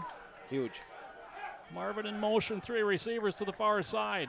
Richards, slant over the middle, it's Marvin. That's a first down out to the 34-yard line, or check that, not Marvin. Thomas Newell on the reception, a gain of 18. Well, and of course, at the movement of the chains in high school football, the clock does stop for the movement of chains, so you're able to utilize that, the movement of the chains, working the sideline, and still the one timeout remaining. We're down to 1:15. Richards rolls right, wants to throw it to sideline, passing through the hands of the intended receiver right about the 45-yard line, incomplete. Intended for Gaiardi. Yeah, Gaiardi, if he would have been able to pull it in, and it was a catchable pass, he would have converted the first down and got out of bounds. Gaiardi wide to the near side, Newell wide to the far side. Terpriccio went in motion. Richards with plenty of time and now some room. Get to the sideline, young man. Oh, and he stumbles down, stays in bounds at the 42. He just kind of tripped. Otherwise, he was trying to work his way out of bounds to stop the clock. We're under a minute to go, 55 seconds and counting. Clock continuing to run here. 3rd and 3, Raiders. Marvin in motion, 45 seconds. Dump over the middle is incomplete behind Newell, not even close. Lucky that wasn't intercepted. Bo Gerard there defensively for Superior stops the clock with 42 seconds, but it is 4th down. Well, this is the play. Hudson doesn't convert. The game's over. Superior wins. They convert. They still got a little bit of life, way out of field goal range so far, but still have that one timeout. 42 seconds to go. Biggest play of the game for Hudson right here. Home the running back with Richards in the backfield. Straight drop Richards. Wants to throw. Now looking to run. Can he get there? He cuts up. He's got the first down and into Superior territory. That'll stop the clock while they reset the chains. Richards gets to the 48 on a gain of 9. And the Hudson Raiders trying to protect a 4-year, almost 5-year winning streak against Big Rivers Conference teams here at Newton Field, down by 3, 33 seconds to go, one timeout remaining. Gutsy run there by senior quarterback Charlie Richards to keep the Raiders alive. John, maybe 25 more yards to get to Christian Bell range? At least. Deep slant, caught! Gaiardi to the 26-yard line. That's a connection of 20. There it is. 23.9 on the clock, momentarily stopped while we reset the chains. Hudson still has that timeout. Time of the essence here. The clock's starting up. Two running backs in the backfield under center. Richards, straight drop. Looking, throwing deep down the near side for home. It is nearly intercepted. Home played defensive back to knock it away. Yeah, big time play by Nick Holm, who Superior had excellent coverage on him, double coverage in fact. Just kind of a meet me at the corner fly pattern there. Down to 11 seconds. Hudson still with that timeout. Do you possibly go on the ground, try to get a few more yards, call the timeout? And, you know, we're looking at a 30. That'd be about a 43, 44 yeah. yard attempt from here. From here. Brent Lozon there defensively. Superior on the last play, nearly put the game on ice for the Spartans. One final offensive play here for Hudson with the timeout remaining. In motion comes Trapecio.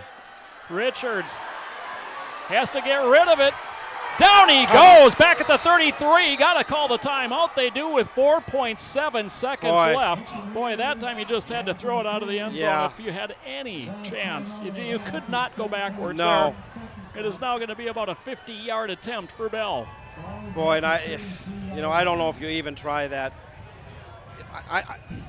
I'm surprised that potentially, it's always easy to say after the fact, that they didn't try to go to the ground game, try to get that extra 3, 4, 5 yards, call the timeout. There was only 11 seconds left. Bell comes onto the field. They're going to try to tie this one up. Boy. We've seen some interesting finishes to games here at Newton Field over the last 4+ seasons, John. Can we add another chapter here tonight? Well, it's on the shoulders of senior Christian Bell. And I know he's got a lot of family in the stands, a lot of family tuning into the game tonight. But this is a huge, huge kick. Superior's going to ice him. And a timeout, Superior. Yeah, Superior's going to try to ice him. You know, you go back to the previous play. That's tough, because how many yards did they lose? They lost about 4 yards on that play, 3-4 yards. 7. They lost 7. On excuse that me. sack, Okay, yeah. That's huge. That's second sack of the night for Superior. Yeah, and it's just too bad Richards wasn't able to throw it away to prevent that loss.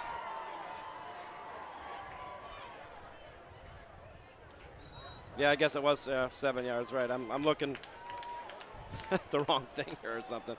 Well, an exciting finish nonetheless, as Superior kind of shot themselves in the foot by turning it over as they were on the verge of really icing the game out and possibly even putting another score up. But as the back cross tried to attempt the goal line, the ball came loose. Hudson recovered it in the end zone, and they converted a couple key fourth downs to keep the drive alive, and it all comes down to this. And you can't try to overkick here if you're Christian Bell. Just let it swing. 50-yard attempt. Richards the holder. The kick is up. It is on the way, and it is wide to the right. John, boy, that would have been very close if it was on. But it is not, and this game is over. The Superior Spartans hang on, and they defeat the Hudson Raiders tonight by a final score of 10-7. John, a game very unlike last year's up in Superior, very offensive-minded last year, but a lack of big play offense here tonight in Hudson. Well, Hudson, they made key mistakes. Superior made some too, particularly that last one, which gave Hudson the opportunity to potentially set up the game-tying field goal, which they did, but unfortunately, 50 yards is a big kick at any level, much less the high school level. That the play before it, taking a 7-yard loss, was awful hard. And also, too, the inability of Hudson in the first half to cash in when they were down on the 1-yard line, 3rd and goal, had back-to-back consecutive penalties. Next thing you know, it was 3rd and 10 or whatever it was, and they misfired on that one. Had a very makeable, putting them in a very makeable field goal position to get the first points of the game, and it was a bad snap or a bad hold or something went awry. And that just wasn't to be. And unfortunately, the Big Rivers Conference winning streak comes to an end tonight.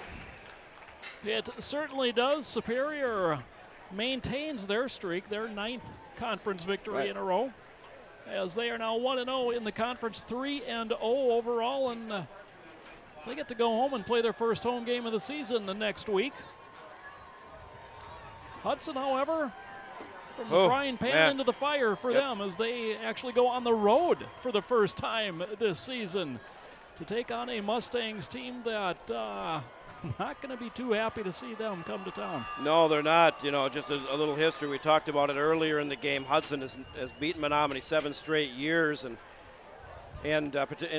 last year here at home, they played Menominee here at Newton Field the last 2 years, and now it's Hudson's turn to go to Menominee. They played there in 2012 and had a very convincing win against a good Menominee team, but tough loss. Hudson starting 0-2, 2 tough losses by 8 to Arrowhead last week after they had a 27-7 lead, and then missing the potential game-tying field goal. In fact, that's actually what happened. If you think back to that crazy game in Rice Lake last year, that 56-54 game where it was 110 points scored and 1,200 yards of offense, they got potentially in a position to have a game-winning field goal against Rice Lake. A similar kind of a situation like this. It was a little bit closer during that game, but that was not to be either. But tough break for the Raiders. So the Raiders drop to 0-2 on the season, 0-1 in the Big Rivers Conference. Next week they travel to Menominee to take on the Mustangs. Mustangs, I'm assuming at this point, are 3-0. They were up big tonight. And it is it's a Menominee team that last year, John, really kind of decimated by injuries. Yep. They are at full strength here in the early season and really clicking on all cylinders. Well, they are. They had two big non-conference wins against Greendale to open the season on the road. A big-time power team. And then last week on the road at Somerset. Of course, Somerset, a much smaller school than Menominee, but a very, very, very good program. Or at Somerset, they were state champions last year. They're a Division IV program.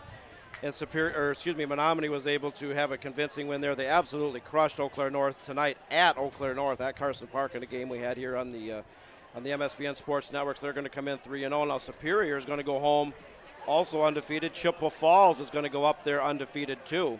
That's going to be a good game. But I think, Hudson faces a very real possibility of going 0-3, going to Menominee next week, and then what do you got after that? A Rice Lake team that's ranked in the top 10 and going 3-0. And Rice Lake plays at home against Eau Claire North next week, and I would certainly think, even though Eau Claire North is very improved from previous years, that conventional wisdom would say that Rice Lake would win that game, and so Rice Lake potentially could come into that game undefeated. So you got potentially three undefeated teams in a row, and 2 of the 3 on here at Newton Field. But still, it's tough, But for the Raiders, they got where they needed to be, and they didn't get as close as they wanted, but they put themselves in a position, capitalizing on that Superior mistake late in the game, and converted, kind of a couple real nice pass plays, had a gutsy conversion on a 4th and 5 on a Richard scramble, and you kind of felt like maybe they were going to pull this off, but it was not to be. It is not tonight. A Superior will have the long bus ride back north, and that bus ride's always better when you're on the winning end, and they are tonight, defeating Hudson 10-7, the final score, 7-0 at the half. John, I mentioned just really no big plays offensively for either team until really the last couple of possessions here. The longest play from scrimmage was the 22-yard touchdown pass that gave Superior the lead in the second quarter. And how much we'll backtrack because, for any football team, suddenly you're in the season. Mm-hmm. If you're Hudson, you're suddenly 0-2. You don't get a break, you don't get a bye week, and these weeks can start to add up, and it's very easy to allow the losses to pile up. And how important was not having a game week 1 for Hudson? Well, and I've had other people ask me that because, we went into that Arrowhead game, Arrowhead having already played the week before and beating a very good, traditionally a very good Homestead team. That's a big rivalry down there in the Milwaukee area, and I was asked that too, and And I think that's a pretty big difference. But then, we were up 27-7 in the second half. But then Arrowhead came back. So it's hard to say. I mean, you would have liked another game under your belt, but it just comes down to, this was a very even, two evenly matched teams and a very evenly matched games. It just comes down to really, out of an entire game, half a dozen plays. We talked about how the game missed on the field goal, but Superior being able to convert that 3rd and long on that pass play when the Hudson defender had it, tipped it, and knocked it down, and it just fell into the Superior receiver's hands, and to convert the 3rd down. If they knock it down, Superior is forced to punt. Hudson has much better field position, much more time to work with. You could do the if game all day long, and then for Hudson, that I just go back to that inability to not capitalize on any points early in the game to get the first points on the board. Had third and goal from about the 1, back-to-back penalties. They ended up kicking it, field goal attempt on 4th, a very makeable field goal. That was a bad snap or bad hold, something that went awry there. They come out with nothing, and just missed opportunities. And Superior had some missed opportunities too, particularly coughing it up deep in their own territory. Hudson capitalized on that to draw it to within 10-7, and then coughing it up late in the game, and it almost cost them potential of Hudson putting it into overtime, but they held off. And I think that's the tough part about a game like this, when it turns out to be a one-possession game like that, in that it's very easy to go back and start looking at all the what-ifs and all the different plays that could potentially have gone your way, maybe turn the momentum more to your side. But I agree with you. I think it's the play, the 2 penalties, the back-to-back penalties, when you're 3rd and goal from inside the 1, and you ended up in the end zone, but it was a dead play because of the illegal procedure call. And I think that is what Hudson probably needs to get over more than anything, is just having that mental aspect start to lurk into the team, because it'd be very easy to get down and say, boy, if I just did that, and have that negative feel take over your team. And not that I'm into the whole feng shui thing or anything like that, but I think a lot of this game can be mental, and if you feel defeated before the game starts, it's not going to bode well. And Hudson overall played well enough to win this football game tonight against a very good Superior team. Well, they did, and give credit to Superior. They did what they needed to do. Anytime you go on the road against a good team, which Hudson is a good team, even though they're 0-2, and walk out of here with a victory. Superior came in here in 2013 undefeated, ranked number 6 in the state, and Hudson ended up beating them. It was a good game, but Hudson really took command of the game in the 4th quarter 2 years ago.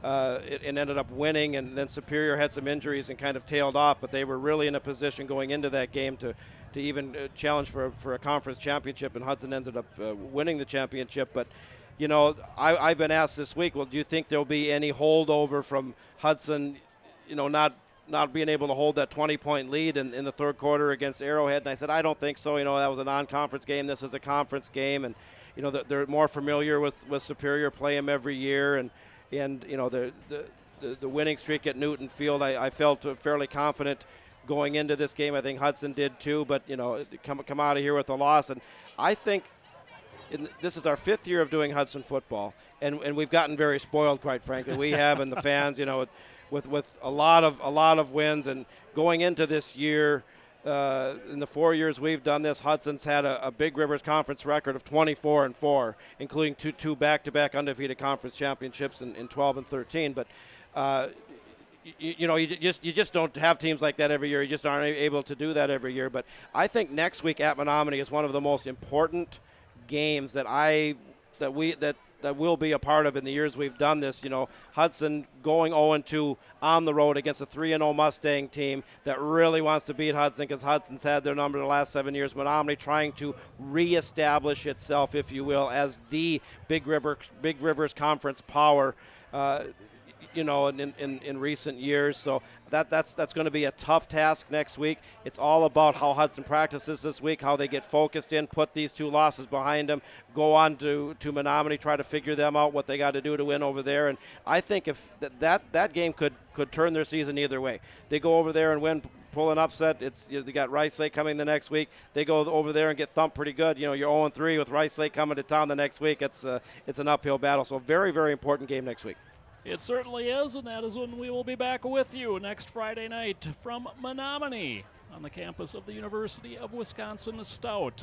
It'll be the Raiders on the road for the first time this season, taking on the Mustangs. For John Wecken, my name is Joe Moore. Thanks to John Reed for running the camera tonight.